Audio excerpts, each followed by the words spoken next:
Welcome to a Community Partners interview where we explore the organizations, opportunities, and resources that look to make change in our daily lives.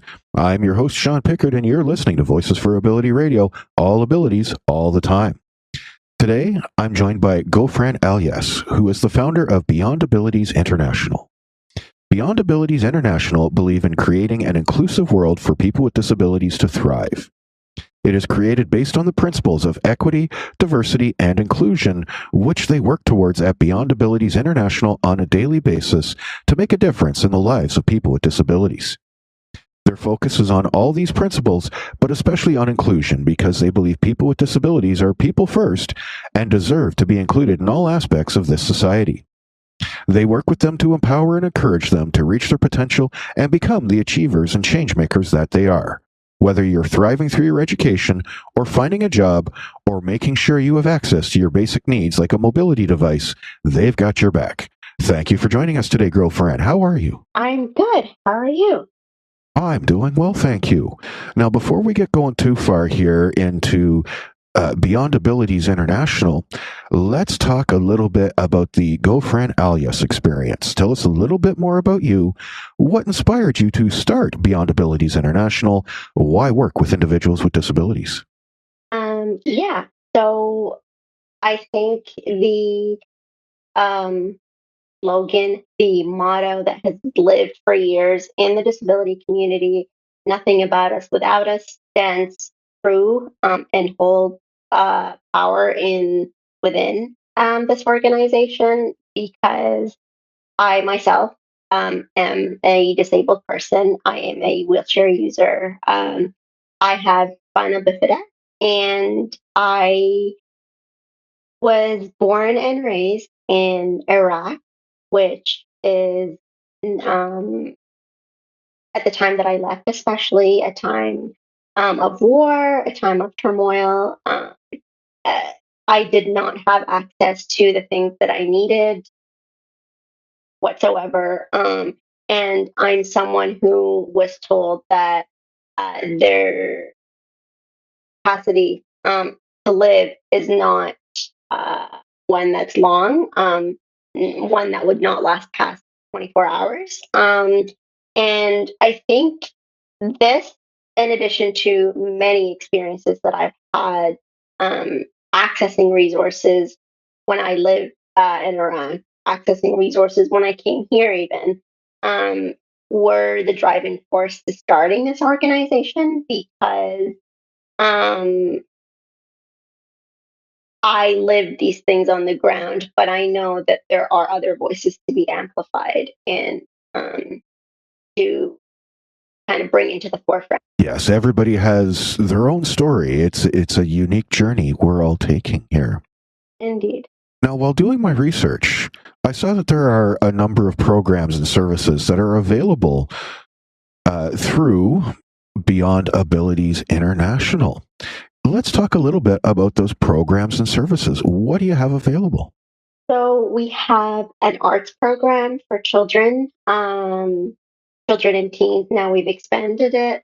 We have a few support parent support groups, a support group for mothers parenting children with disabilities, and a support group for disabled mothers parenting um, children who could or not be disabled themselves. That was a program to kind of bring forward the narrative and, break the narrative that um, people with disabilities cannot be parents because, yes, they can.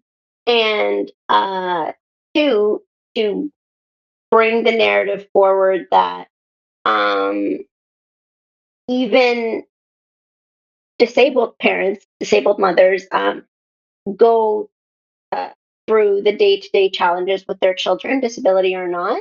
Um, and it was kind of creating a platform for mothers to get together and share their experiences and learn from each other through conversation. I love that one. The disabled mothers one. That is a really cool program. Go, Fran. A few other programs that we have are the referral services program, which was recently added, I think last year, or the year before that. That's where we meet with clients one on one. You have no idea the amount of disabled people that I meet in the disability community that have no clue about the resources that are available to them, avenues that they can take. There's a lot of hurdles that we have to jump through, and we're often left with taking no for an answer because the process gets exhausting, and that's something I understand, and that's a place I've been as well.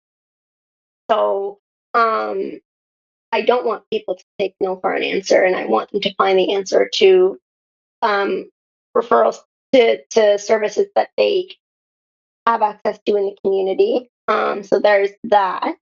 I have also an ESL program, which is English as a second language of instruction.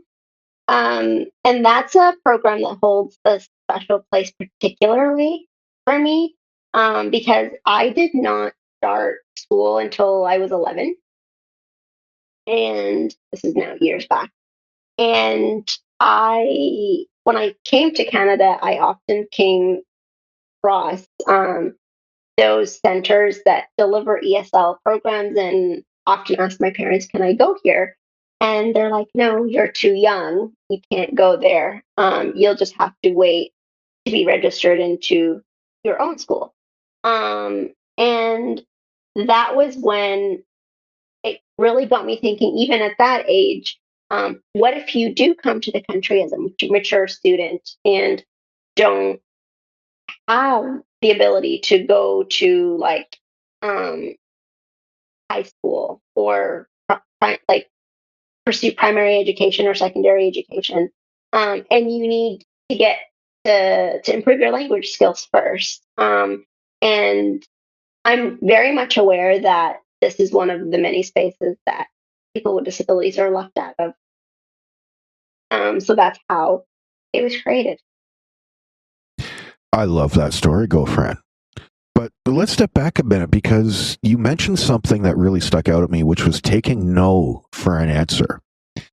Let's go from taking no for an answer to talking about the Giving Access and Spreading Kindness volunteer program. What's that all about? That came out of a time that I also experienced in 2023 in the hospital. Um, Actually, even further back in 2020, where I was stuck in the hospital with sepsis, and I was not allowed to have my parents there, family members there. Visiting hours were restricted, and I was all alone.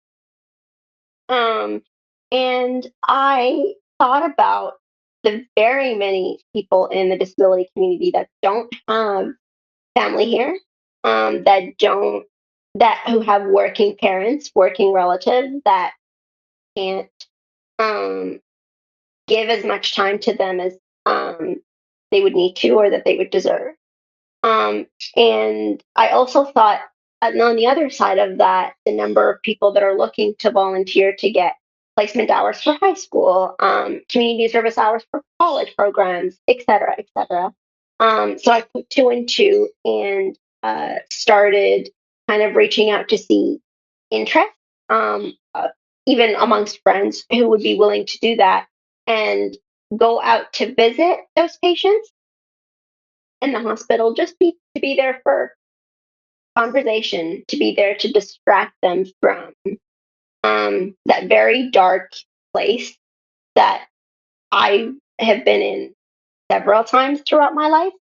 And um, I would say that's a program that's very much in work in progress because of COVID times and kind of hospital restrictions and things like that. But yeah, so that's what that's about. That's a wonderful little program when you're able to uh, find someone who's willing to stop by when you got no one around who will. So that is awesome. Thank you for that one, Ghofran. But let's talk a little bit about restrictions. Are there any restrictions at Beyond Abilities International, such as age, disability type, caregivers or family members only for this program, things of that nature? What are the restrictions, if any? So I have so we do deliver one program that's for children, and that's obviously the arts program, and that's kind of the only program that exists right now. But as far as I see it, I don't really see that many restrictions, and because our programs are all virtual, they can be all accessed from the comfort of your own home. They are Canada, and I've worked at the international level as well. Um, I'm trying to find ways to um, deliver those programs that we have to other countries where people with disabilities do exist. In terms of age, I would say youth and adults are our primary population. And because of the range of programs that we do offer, the caregivers are welcome to come forward and ask questions. If I'm someone from experience again, that if I don't have the answer for you, I will find the answer and refer you to organizations that can give you that support that you need. So knowing the other people in the community, that is huge. That is huge right there. Now, let's talk about success here, Ghofran. I'm sure you've had a number of people come through the organization. And without using any names, can you share a success story with me? Don't identify this person, but what happened when someone reached out, asked for help? What supports were put in place? So I attended a community connection organization where I was asked to speak about the programs and services that are offered at Beyond Abilities International. And this was during COVID times. And uh, one of the programs that I amplified was the resume building and editing and job support program. And within an hour or less after that session ended, or that event ended, I had an individual with a disability reach out to me and say that I'm looking for job supports, and I've had very many organizations shut me down because of financial barriers, because of the geographical location that they're restricted within, that they can serve, that I don't live within, and things like that. So a lot of barriers that came in front of him, and I said, you know what? Let's work together. Let's connect. And I began to do sessions with this person, and we did like mock interview practices. We did um, resume building. We did job search as well, and he actually landed a few interviews that same year after going through a very long time period where there was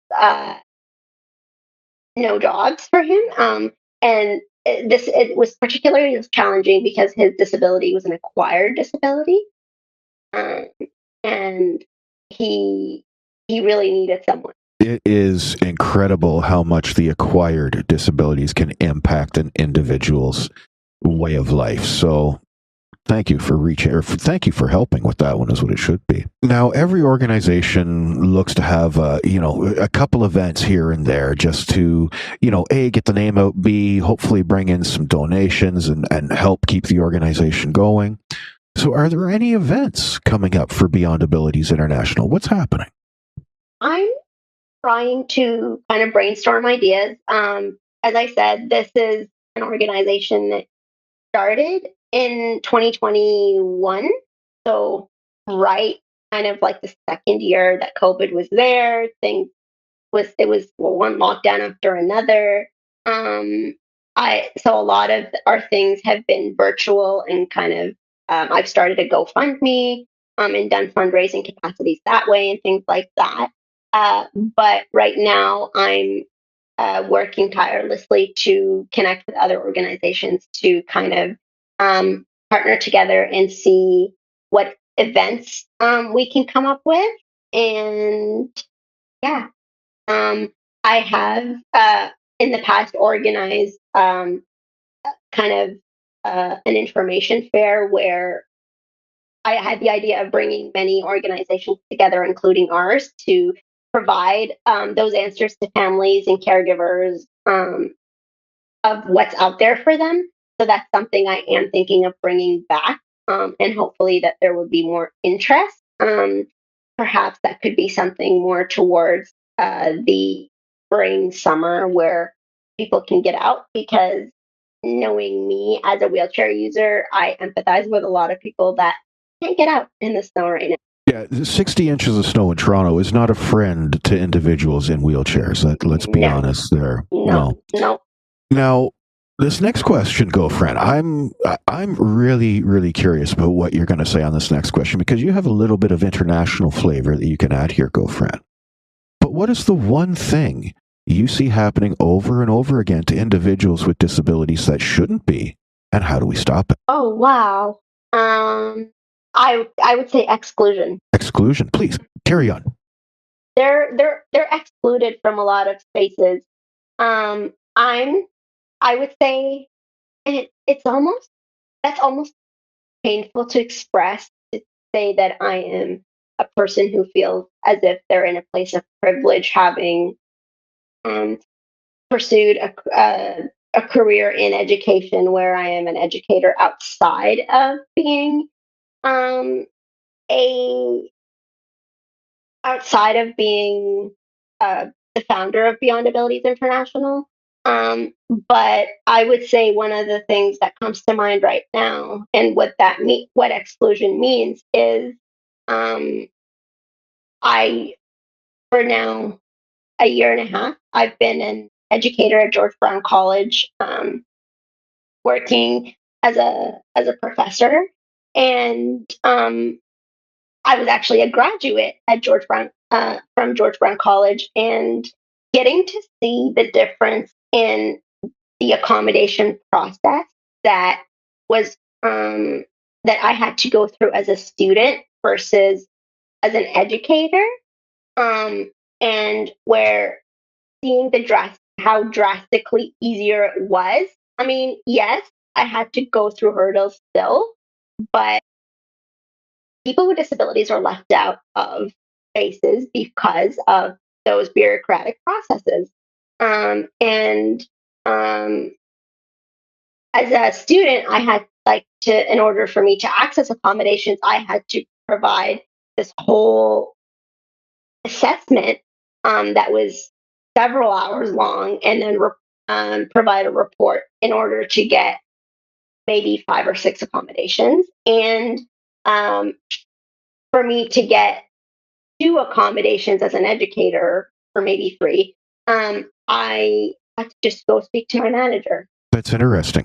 And for me, like, there really needs to be a deeper understanding of why accommodations have to exist. It's not because people with disabilities, disabled people, have limited abilities, because that's everyone, but that's not the way we look at it in today's world. But it's because spaces, the world itself was designed without disabled people in mind. Oh, yes, And absolutely. and I I would agree think with that. that's one of the messages that I bring across in my organization, that no, we need to uh, have disabled people in mind, because disability is diversity, not a deficit. And uh, if we look at kind of demographics, we look at numbers, statistics, all the things, um, more and more people will be people with disabilities. So, what are we waiting for? That's a very good question, Ghofran. Now, let's talk about joining Beyond Abilities International. If someone wanted to become a member of Beyond Abilities International or even a volunteer, what's the process for joining, both as a member or a volunteer? So, a staff member, they would, and or a volunteer. More like client kind of thing. Oh, okay. So, depending on what program that we're interested in, I have, because I am the founder of the organization, I've actually designed the website and everything on my own. Um, but they will go to our website, which is www.beyondabilities.ca, and uh, they would go under program registration forms, and all our registration forms um, are listed by program. They choose the program or programs that they're interested in. They register. They make payment through e-transfer. And I want to take a step back to talk about payment here for a bit because we have what's called the Beyond Abilities Access Fund. Um, so let's say you're interested in this particular program, but you cannot, um, payment becomes a barrier.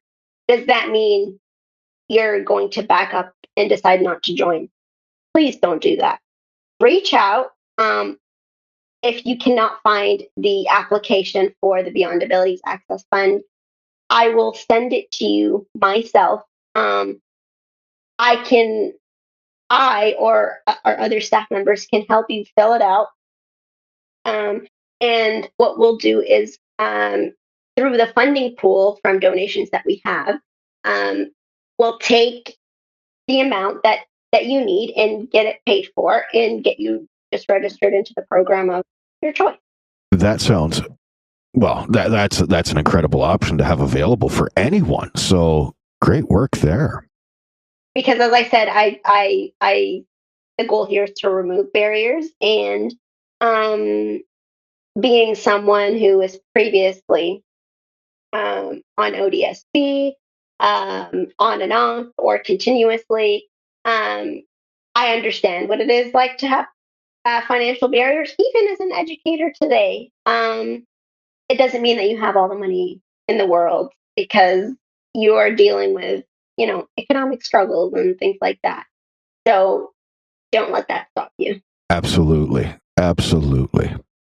Now, I'm sure Beyond Abilities International is known for many things. You do many things here, Ghofran, and you're building as you go as well. But what is the one thing that everyone needs to know about Beyond Abilities International? We are inclusive. We are about community, and we are about you. We're here for you. I right now we are constantly trying to build a clientele. So uh, please, please, please, just reach out and get to enjoy the programs that we have to offer.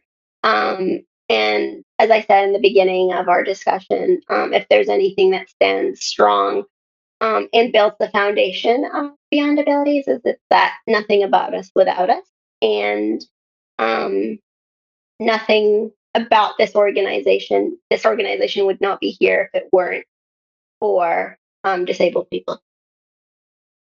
That's very, very true, Ghofran. That's very, very true. Now, we are running out of time here, but if listeners are looking for more information at home, how can they reach out to you? Are we talking 1-800 number, website, social media, carrier pigeon? How can people reach out?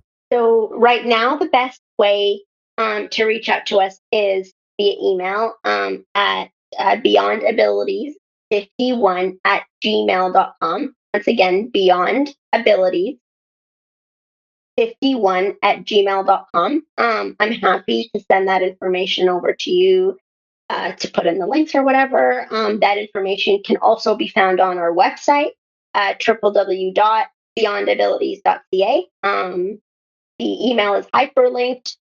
Just click on it, and then ask us the question that you have, and we will respond in. Excellent. Good to know. Now, we are running out of time here, Ghofran. Would you like to say goodbye to the folks at home? Yeah. So, first of all, thank you for this opportunity. Thank you for having me here. And to all of you that are out there listening, I look forward to connecting and having you utilize the programs that we have to offer. Thank you, Ghofran. Ladies and gentlemen, that was Ghofran Alyass, the founder of Beyond Abilities International. That's all the time we have for today. I'm your host, Sean Pickard. Until next time, everybody, bye for now.